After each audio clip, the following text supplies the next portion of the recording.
and welcome to the Torrent Power Limited Q2FY25 conference call.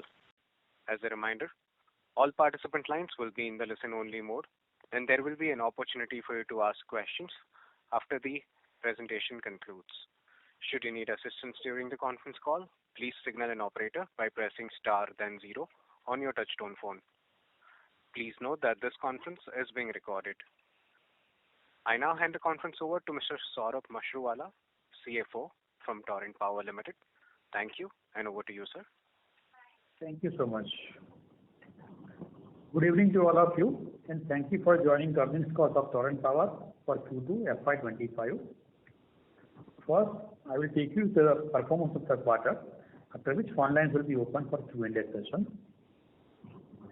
We'll explain the performance of the company at PBT level first, and then we'll take you to the tax expenses separately. Reported PBT for the quarter stood at 689 crores compared to 741 crores in the corresponding quarter last year, reduction of 52 crores, which is about 7% on a reported basis. PBT for the current quarter includes non-recurring credit of 67 crores on account of two factors. First, accounting of 99 crores on receipt of favorable order in the license distribution area, which mainly includes the carrying cost allowance, partially offset by lower generation from the wind power project on account of forced stoppage of wind turbines due to heavy rains and asthma cyclones witnessed in Gujarat during the quarter, leading to a reduction of contribution of 32 crores. Adjusted for this one-off, PBT for the quarter stood at 622 crores as compared to 741 crores in the comparable quarter of last year, reduction of 119 crores, which is about 16%. Business-wise factors contributing to this performance are as follows. First, contribution from thermal generation business reduced by about 80 crores, mainly on account of two factors. First, lower contribution from sale of merchant power and LNG of 35 crores. The country in general witnessed a lower electricity demand during the quarter, mainly on account of extended and widespread monsoon in the current quarter against erratic monsoon during the comparable quarter of last year. So in any way, in both the quarters are not strictly comparable. Despite the lower overall demand, the company was able to maintain almost same level of merchant volume. However, margins were lower due to extended monsoon, keeping merchant price subdued. Second, additional contribution for thermal generation was also impacted due to higher O&M expenses and lower incentive on account of scheduled maintenance in the quarter. Second, non-cash adjustment on account of foreign exchange variation of 24 crores.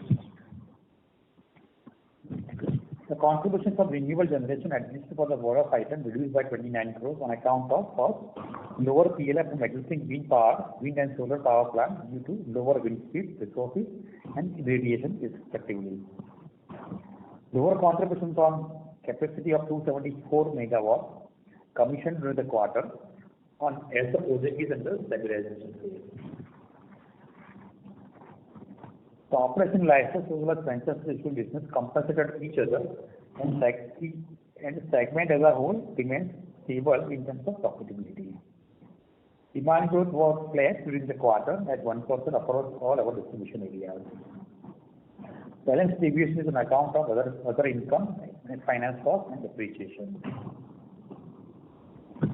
This completes the explanation of financial performance during the quarter. Moving on to the project update. First update is renewable energy capacity of 274 megawatts got operationalized during the year, taking aggregate installed generation capacity for the company at 4.5 gigawatts as of 30 September 24, comprising of 2.7 gigawatt of gas, 1.5 gigawatt of renewable, and 362 megawatt of coal-based capacity. The company was awarded pumped storage hydro projects of 2 gigawatts in an auction conducted by the MSEDCL during the quarter. Pipeline project as at the end of the quarter includes 3 gigawatt of renewable power projects and 2 gigawatt of pumped storage hydro projects and 2 transmission projects at Khavda and Solapur. Further details on the pipeline projects have been summarized in our latest investor presentation available on the website.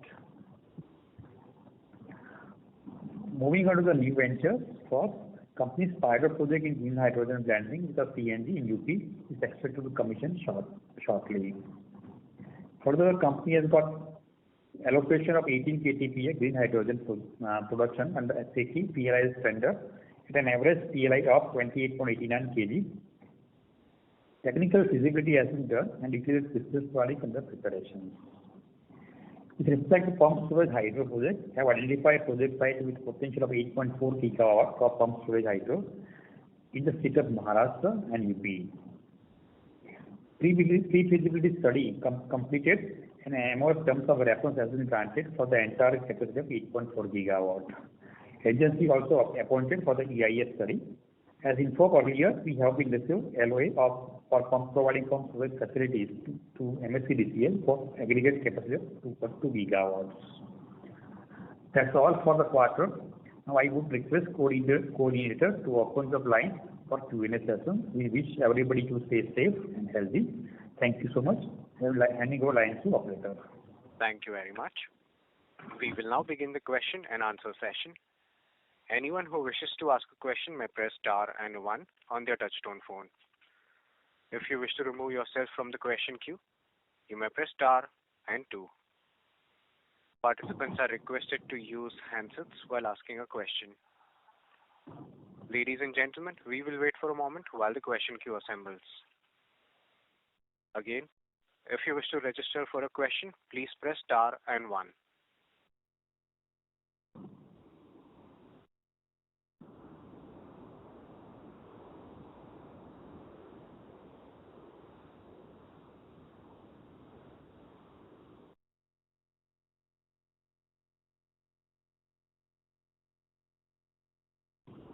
Participants, you may press star and 1 to ask a question. Our first question comes from Mahesh Patil from ICICI Securities. Please go ahead. Yeah, hello sir. Thanks for the opportunity. So my first question is with respect to the employee cost and other expenses in Q2. There seems to be some significant increase compared to Q2 last year. Employee costs are up by 18% and other expenses around 14%. So, any specific reason, any one-off items in this? There is no one item. Normal increase are there. Because increase in O&M expenses for the higher merchant sale is accounted for. Normal staff cost increase is there. And the forex loss, which is a non-cash item, we have also booked as other expenses. So, this foreign exchange item is around 24 CR you mentioned, correct? Sorry? Foreign exchange loss that you mentioned is 24 CR, correct? 24. In fact, if you look at the euro was about 90 rupees as on 30th June, went up to 94 rupees as on 30th September. It again came down to 91 as of today. So hopefully this will get reversed. It's a non-cash item in the Q3. Okay. So my second question is regarding this our Bhiwandi franchise area, wherein the agreement is expiring in Jan 27, and as we're almost entering 2025 now. Any plans and related provisions in the agreement for further extension? So provision, the franchise agreement of Bhiwandi, when we last got renewed in 2017, there is a provision that with mutual consent it can be extended for further 5 years. So when the time comes on the 27, we'll again discuss the MSDCL for the extension. But the agreement provides the extension period of further period of 5 years with the mutual discussions. Okay. So this will be taken up for discussion sometime in FY25. Appropriate time we'll take it up with the MSCDCL. Okay, sir. Thank you so much. I'll get back in the queue. Okay, thank you. Thank you.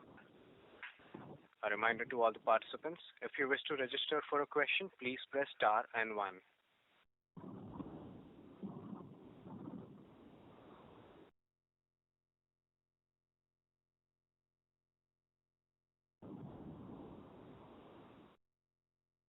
Participants, you may press star and one to ask a question.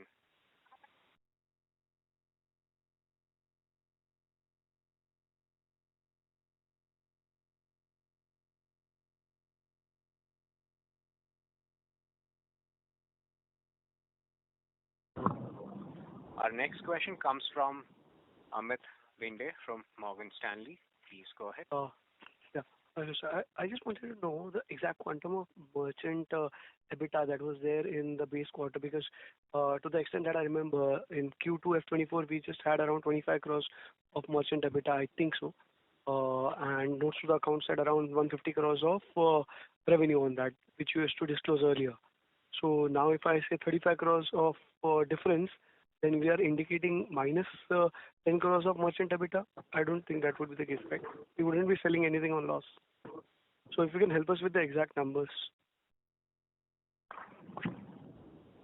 In last quarter, merchant EBITDA was about, merchant profit, I would say, was about close to about 40 crores, 42 crores. And current, since there is a 35 crores reduction, about 7 crores for the current quarter. 7 crores is the exact. So we had, if I talk in terms of units, we had DGen generating around 180 million units, and apart from that, some small sales that you do from Sugen, etc. So would the number of units be around 200? Or 300 MUs, 300 MUs.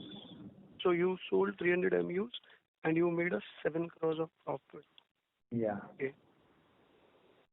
Got it. The market was suffered because of the monsoon season. This Q2 generally is always has an impact of monsoon.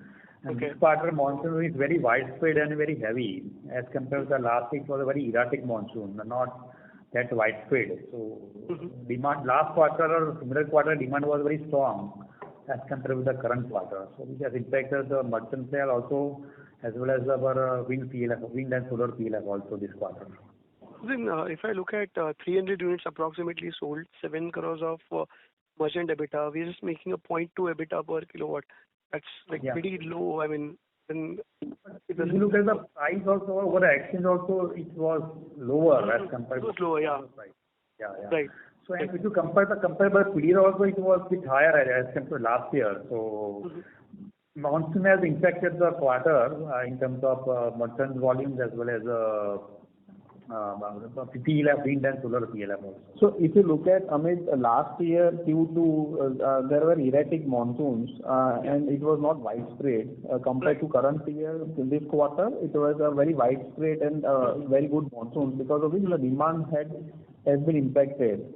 So even after that sort of a demand, we were able to demonstrate that we will be able to sell merchant of 300 MUs in this quarter with a lower profitability. Right. Yeah, for that. And anyways, I think now just one more number that I would like to understand. Earlier, when the Brent price was around 85, we used to say our effective cost would be around 6.5 or so gas cost. So now with this Brent price falling steeply, where does our gas cost stand per unit? At the $75 is a Brent. And roughly it will be 75 and about 4 rupees 50 paisa.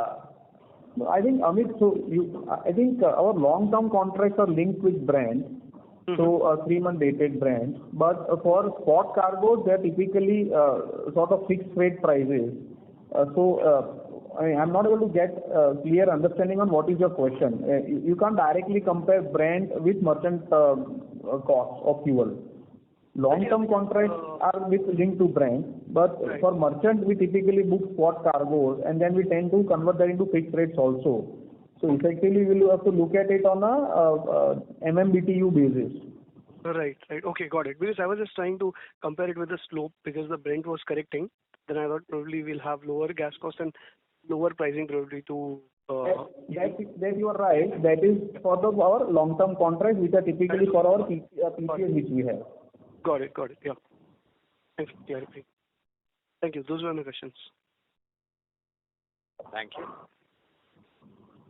Participants, You may press star and one to join the question queue. The next question comes from Sumit Kishore from Axis Capital. Please go ahead. Good evening. Thanks for the opportunity. Just one question. Of your total contracted capacity of 2,149 megawatt, is it correct that PPAs have been signed for the entire capacity except the REMCL 100 megawatt? So renewable, you are talking about renewable capacity? Yes. The contracted 2,149 megawatt, excluding the, I think REMCL, it seems that PPAs are signed across the board, right? So renewable, as far as renewable, about 1.5 gigawatt operational capacity is completely tied up. And about 3 gigawatt under construction. Out of 3 gigawatt, about 200 megawatt is untied up. It's meant for the merchant. Rest is either tied up, PPA is signed, or the LOA is received. Okay, no, so I was referring to slide 15, where the contracted capacity is 2,149 megawatt. Out of that, only REMCL shows that the SCOD is 24 months from PPA. So I think you're right, Sumit. PPA is pending for REMCL, and as Saurabh explained, for air power, since it's a merchant capacity which we are putting up, there is no PPA. There's no PPA. Every other contract we have already entered into PPA. Got it. And REMCL should be, let's say, in a 2 months or 2 months time. In a month or 2 months it will be signed. Okay. That was my only question. Thank you. Thank you so much. Thank you. A reminder to all the participants, if you wish to register for a question, please press star and one now.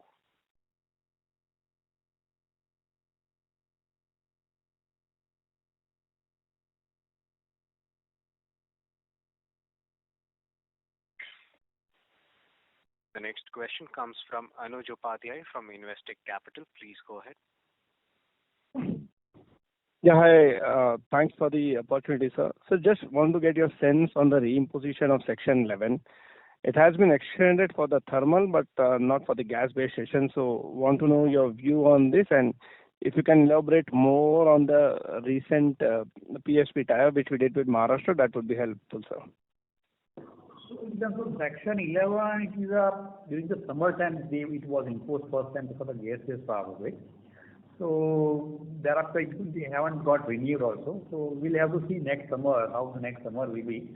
But and as far as the PSP capacity of 2 gigawatt is concerned, it's a 40 years contract we have, and about 85 lakhs per megawatt, 85 lakhs per megawatt per annum is the rate fixed cost. And the powers will be provided by the MSCDCL, so we don't have to worry about the power. And it's a 5-year, total 5 years of continuous supply, and 3 years is optional. They will schedule it. And it will be cycle loss is about 25%. Cycle loss is envisaged. It's stipulated basically, meaning maximum size cycle loss of 25%. That is what the contract is, and there will be 2 gigawatt of contracts. We have signed for 40 years. And Anu, just to add to what Saurabh said on the earlier question of yours in terms of Section 11 not being extended to gas-based power plants, typically if I look at gas-based power plants in the country, apart from us, a lot of gas-based power plants are slightly costlier than coal-based power plants. So typically on a FIFO basis, if you look at it, if demand is higher, then Section 11 typically would be available on gas-based power plants, or if demand is lower, I think then first port of call would be for coal-based power plants to be operational under Section 11. And then if it surpasses certain amount of demand, then typically would be on the gas-based power plants, because it will be looked upon from the entirety rather than on one particular plant. So all other gas-based power plants are slightly costlier compared to coal. No, agreed, Rishi-bhai. So would it be fair to assume that, considering that the Section 11 can be imposed only mainly during the peak time period, say 4 months of the summer, and then probably it may get extended for, say, September, October, probably, I'm saying subsequent year as well. So DGen at most can operate at around 35 to 45% kind of a PLF in the best case scenario, I'm saying, or even that is on a slightly higher side? Anuj, I think giving you specific numbers is very difficult because we also would, it will be just putting an estimate. But what I can tell you is that if you look at our Q2 numbers, DGEN has shown a higher PLF compared to Q2 of last year. Our merchant volumes are also higher compared to last year, even though the prices were lower. So whether Section 11 is imposed or not, I think we are in a position to run our plants without Section 11. In terms of profitability is concerned, I think it's a factor of what are the prices available in the market. And even at such subdued prices which we have seen in Q2, we have been able to make profits. Now those profits may not be significant compared to what we have seen in Q1, but typically running plants in Q2 where there is a demand is pretty low, that also is I think is a positive sign. I think that's what I can tell you. In terms of percentage PLF, very difficult to give you any guidance on that. No, fine. It's helpful. Thank you. Thank you, Anuj. Thank you. Participants, you may press star and 1 to ask a question. The next question comes from Sumit Kishore from Axis Capital. Please go ahead. I just had a follow-up question. What has been the total capex that you have incurred so far, against the renewable portfolio expected project cost of 19,316 crore so far? And that's the first question. So, Sumit, we don't have those numbers against 19,000 crores. What we have spent on a broad ballpark number, I think we would have spent around 1,500 crores. But exact numbers, I can give it to you offline. As of now, we don't have that on hand. Cumulative number we don't have right now. Okay.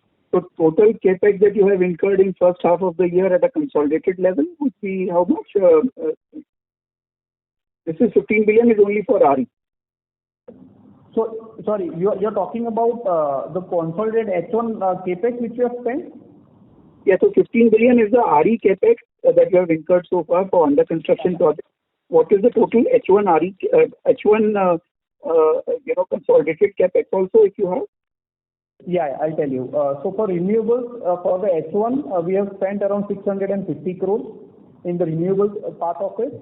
Okay. For license and franchise put together, we have spent around 700 crores and some 40 crores balance on other capex side. So if I look at the overall capex number, around 1,400 crores of capex which we have spent in H1.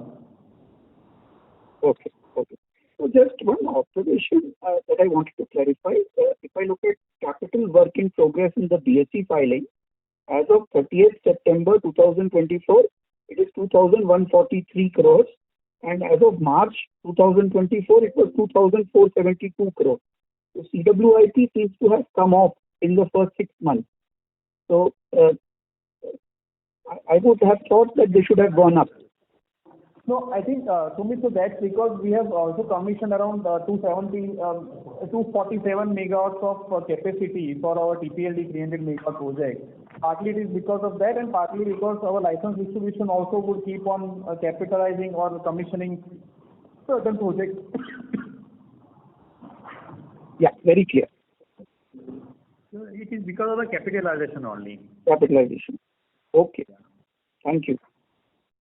Thank you. Thank you. Participants, you may press star and 1 to ask a question.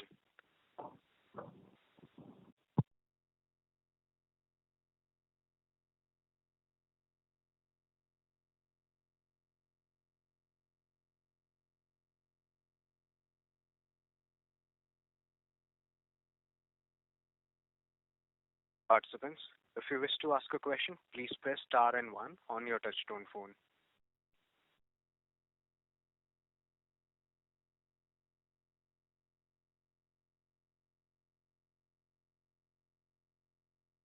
The next question comes from Mahesh Patil from ICICI Securities. Please go ahead. Yeah, hello sir. So my question is on the other income for the quarter, which seems to have gone up to around 125 CR on console. So, any color on this? What has contributed to this increase in other income? It's a normal increase, not, I would say, it's 108 to 125. It's a normal increase. Nothing else, I would say. Okay.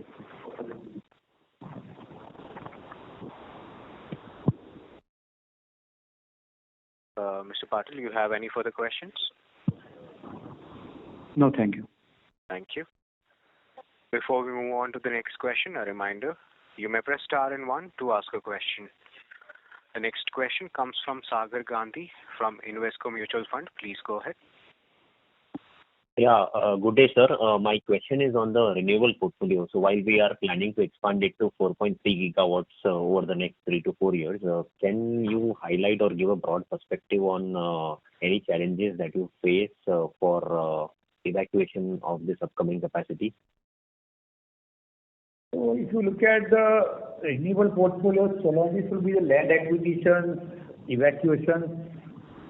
These are the main challenges. But as far as our portfolios are concerned, about 80% land is in possession, and all first connectivity approvals are in place because those are the things. First thing we work on those things, and then we participate in the project. So these are the things as far as we are concerned. No, so out of our under construction 3 gigawatt of renewable capacity that is, in pipeline, are you trying to say that all of it is, has got transmission access, or the transmission access will be there by the time this portfolio is ready? So, Sagar, what we do is we keep on acquiring land.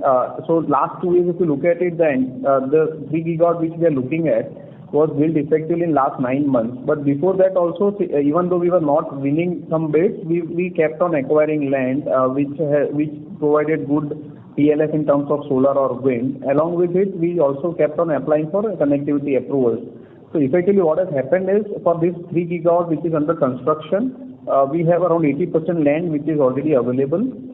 As far as evacuation is concerned, stage 1 connectivity approvals are there for all the projects which we have. And we also keep on looking at additional land parcels and connectivity approvals as and when we keep on getting new projects, we'll be able to utilize those connectivity and land parcels which are there or which we have acquired over a period of time. So effectively, we have identified these two as a major, could be a major roadblock for a renewable project, and we try to mitigate those risks by taking without any projects in hand, we try to keep those land and evacuation ready. So then when a new project comes in, we are ready with that. Okay. And sir, my subsequent question is on the green hydrogen side. So while many players are figuring out on the manufacturing of the electrolyzer side, so what steps we have taken on that segment, and what is our broad roadmap in that direction? No, you're talking about green hydrogen, right? So effectively, we have won 18 KPTA of green hydrogen under the PLI scheme. Right now, we are trying to find out a commercial endpoint in terms of the price of at which we can sell right now and what are the costs at which we can generate. So unless we are able to get a clear answer to that, we have not committed any capital under that. As and when, so we are working on that. As and when we get a clear answer on both these points, I think we'll be committing the capital. But to give you any perspective on that right now is difficult. Sure. Sir, any tie-ups that you may have done on the electrolyzer side that you may want to highlight? Electrolyzers? Yes. Because that is a precursor to manufacturing of green hydrogen. That's right. So, Sagar, what capability we have or are we tying up with some global players for building that capability? Yeah. No, correct. So I think that would be a second stage when we decide to commit on this capital for green hydrogen. Then we'll be looking at electrolyzers, locking in electrolyzers and renewable capacity. But as I told you, we are still working on the end use in terms of economically viable end use and the selling price. So once we have a clear view on that, before that we'll not be putting in any orders as of now. Sure, sir. Thank you. That is it from my side. Thank you. Participants, you may press star and one to ask a question. The next question comes from Mohit Kumar from ICICI Securities. Please go ahead. Hi. Thanks for the opportunity. Pardon I joined late, so I may be repeating the question. But my question is on the pumped storage hydropower plants. So where are we in terms of giving the orders, and what are the timelines you're looking at, and what is the kind of capital cost you are expecting? In terms of pumped storage, we are at the feasibility study is completed. TUR has been received from the MOF, and we have appointed the agency for the EIS study. And the letter of award is also received. So from 2 gigawatt capacity from the MSCDCL. So the cost will be roughly about 4.5 to 5 crores per megawatt. That is what our current estimation is. So you must have identified the site, right? So what is the timeline you're looking at? I think what is the PPA allows you 48 months, am I right? To commission? Yes, 48 months for the commissioning period. The latest PPA. And have you signed the PPA as of now, or is PPA still to be executed? Sorry, we are not able to hear you properly. So have you signed the PPA, or PPA is still to be executed? PPA? No, I think it's in some time. Understood. Okay, sir. Thank you, sir. Thank you. Thank you. Thank you. Participants, you may press star and one to ask a question.